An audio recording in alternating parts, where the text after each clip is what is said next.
ಯಾವುದೇ ರೀತಿಯಾದ ಕೆಮಿಕಲ್ಸ್ಗಳನ್ನ ಯೂಸ್ ಮಾಡದೆ ಮನೇಲಿ ಹೇಗೆ ಪಪಾಯ ಸೋಪ್ನ ರೆಡಿ ಮಾಡ್ಕೊಳ್ಳೋದು ಅಂತ ನೋಡೋಣ. ಒಂದು ಮಿಕ್ಸರ್ ಜಾರ್ಗೆ ಇಲ್ಲಿ 1/4 ಕಪ್ ಆಗುವಷ್ಟು ಚೆನ್ನಾಗಿ ಹಣ್ಣಾಗಿರುವಂತಹ ಪಪಾಯನ ಹಾಕೊಂಡು 1 ಸ್ಪೂನ್ ಆಗುವಷ್ಟು ಆಲೂವೆರಾ ಜೆಲ್ಲನ್ನು ಹಾಕಿ ಈ ರೀತಿ ನುಣ್ಣಗೆ ಪೇಸ್ಟ್ ಮಾಡ್ಕೊಳ್ಳಿ.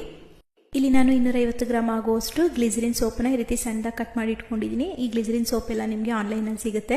ಈಗ ಇದನ್ನು ಡಬಲ್ ಬಾಯ್ಲ್ ಮಾಡ್ಕೋಬೇಕು. ಹಾಗಾಗಿ ಒಂದು ಕಡಾಯಿಗೆ ನೀರನ್ನು ಹಾಕೊಂಡು ಅದ್ರ ಒಳಗಡೆ ಬಟ್ಲನ್ನ ಇಟ್ಟು ಅದಕ್ಕೆ ಗ್ಲಿಸರಿನ್ ಸೋಪ್ ಬೇಸನ್ನು ಹಾಕಿ ಈ ರೀತಿ ಸೋಪ್ ಬೇಸ್ನ ಚೆನ್ನಾಗಿ ಮೆಲ್ಟ್ ಮಾಡ್ಕೊಳ್ಳಿ.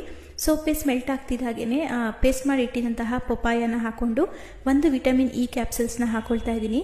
ಪಪಾಯಲ್ಲೇ ಸಾಕಷ್ಟು ವಿಟಮಿನ್ ಇರೋದ್ರಿಂದ ಕ್ಯಾಪ್ಸಲ್ಸ್ 1 ಹಾಕಿದ್ರೆ ಸಾಕಾಗುತ್ತೆ. ಇದಿಷ್ಟನ್ನು ಹಾಕೊಂಡು ಚೆನ್ನಾಗಿ ಮಿಕ್ಸ್ ಮಾಡ್ಕೊಳ್ಳಿ.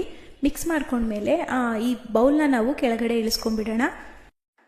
ಈಗ ಇದನ್ನು ಡೈರೆಕ್ಟಾಗಿ ಮೌಲ್ಡ್ಗೆ ಹಾಕೋಬೇಕು. ಹಾಗಾಗಿ ನಾನಿಲ್ಲಿ ಮೌಲ್ಡ್ಗೆ ಎಣ್ಣೆ ಆಗಲಿ ಅಥವಾ ಬೇರೆ ರೀತಿಯಾದ ಸ್ಪ್ರೇಗಳಾಗಲಿ ಅದೇನು ಮಾಡಿಲ್ಲ. ಡೈರೆಕ್ಟಾಗಿ ಈ ಮೌಲ್ಡ್ಗೆ ನಾವು ಮಾಡಿಟ್ಟಿದಂತಹ ಸೋಪ್ ಪೇಸ್ಟ್ನ ಹಾಕೊಳ್ತಾ ಇದ್ದೀನಿ.